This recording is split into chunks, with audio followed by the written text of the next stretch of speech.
పంటలు పండించడానికి నేల కావాలి. మరి నిత్యం పెరిగిపోతున్న పట్టణాలు, నగరాల వల్ల వ్యవసాయ భూమి తగ్గిపోతూ వస్తోంది. దీంతో రాబోయే రోజుల్లో దీనికి ప్రత్యామ్నాయం ఏంటి అనే విషయాలపై శాస్త్రవేత్తలు అన్వేషిస్తున్నారు. ఈ క్రమంలోనే అసలు మట్టితో అవసరం లేకుండా పంటల సాగు చేపడితే ఎలా ఉంటుందనే ఆలోచన చేస్తున్నారు. నిత్యావసరాలకే నీరు లభించని ప్రాంతాల్లో అతి తక్కువ నీటితో ఆకుకూరలు, కూరగాయలను పండించడం సాధ్యం చేసేలా కృషి చేస్తున్నారు. సిటీల్లో ఉంటున్న వారు వారి ఇంటి ఆవరణలోనే ఇంటి అవసరాలకు అవసరమయ్యే ఆరోగ్యకరమైన కూరగాయలు పండించుకునే పద్ధతులపై సాధన చేస్తున్నారు. వీటన్నిటికీ సాక్ష్యంగా నిలిచింది బెంగళూరులోని వ్యవసాయ విశ్వవిద్యాలయం. రైతులు లాభసాటి వ్యవసాయం చేయడంతో పాటు ఆధునిక పద్ధతులతో ఖర్చు తగ్గించుకుని పంట సాగు చేయడం వంటి వాటిని ఇక్కడ ఉదహరించారు. వ్యవసాయంతో పాటు అనుబంధ రంగాల్లో అదనపు ఆదాయం ఎలా పొందాలనే వాటిపై అవగాహన కల్పించేలా గాంధీ కృషి విజ్ఞాన కేంద్ర ఆవరణలో కృషి మేళను 3 రోజుల పాటు నిర్వహించారు. మరి ఈ సదస్సులోని విశేషాలేంటో చూసొద్దాం రండి.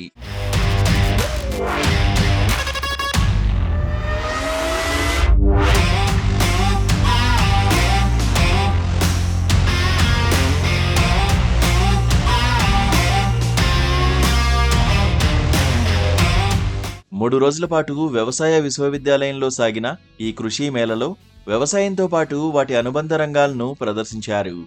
ఆధునిక వ్యవసాయ పద్ధతులు, వ్యవసాయంలో సాంకేతికత ద్వారా ఖర్చు తగ్గించుకుని ప్రకృతి వ్యవసాయం చేయడం గురించి ప్రదర్శనలో వివరించారు.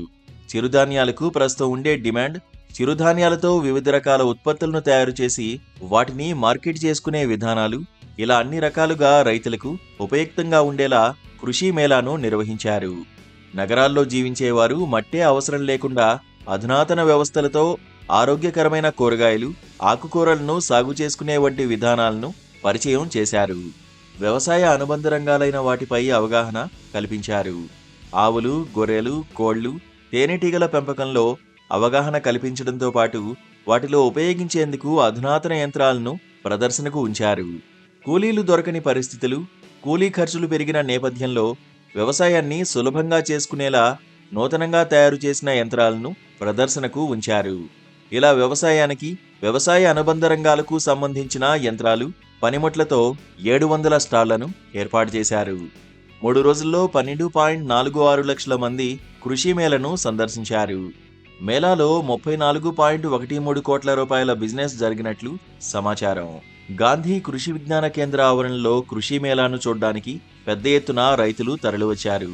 వ్యవసాయ ఖర్చులు, ముఖ్యంగా కూలీ ఖర్చులు అధికంగా పెరిగిపోయిన ఈ రోజుల్లో ఈ అధునాతన పరికరాలు తమకెంతో ఉపయోగపడతాయని రైతులు అంటున్నారు. ఇలాంటివి మన తెలుగు రాష్ట్రాల్లోనూ నిర్వహిస్తే ఏపీ, తెలంగాణ రైతాంగానికి ఎంతగానో మేలు జరుగుతుందని చెబుతున్నారు.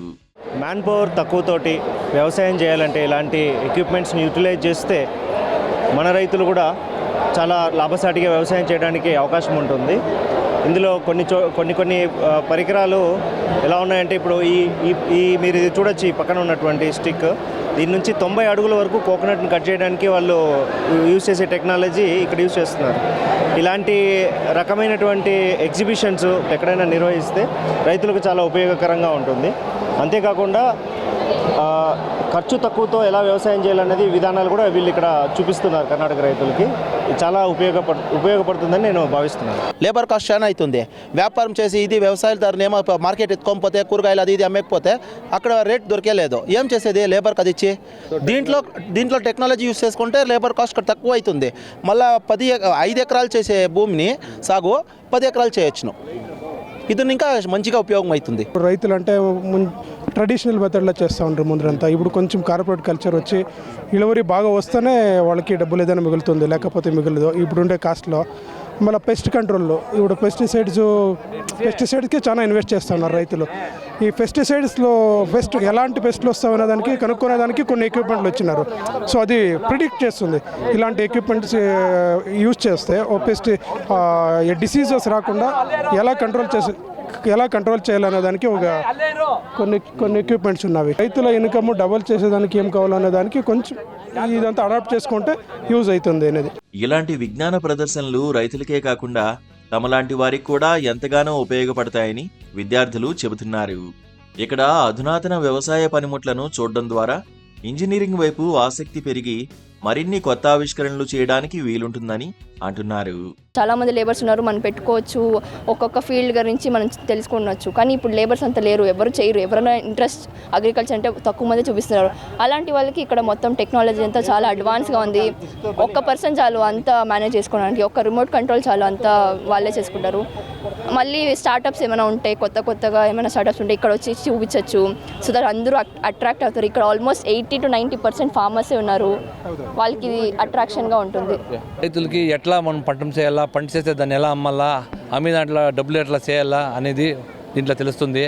తక్కువ నీళ్ళు, తక్కువ గొబ్బరము, తక్కువ ఎరవేసేసి మంచి ఇది ఎడుబడి తీసుకునేది ఎట్లా అనేసి తెలుస్తుంది. మన ఫార్మర్స్ కొంచెం లాస్ అవుతూ ఉంది. కార్పొరేట్ వాళ్ళు డైరెక్ట్గా ఇన్వాల్వ్ అవుతూ ఉన్నారు. ఫ్యూచర్లో అగ్రికల్చర్ లాస్ అయ్యే స్థితి ఉంది. ఎలా అంటే మనిషికి పని లేదు, అంతా టెక్నాలజీ ఐటమ్స్, ఎంత హైడ్రాలిక్ సిస్టమ్ ఎలిమెంట్స్ అంతా ఉంది దీంట్లో.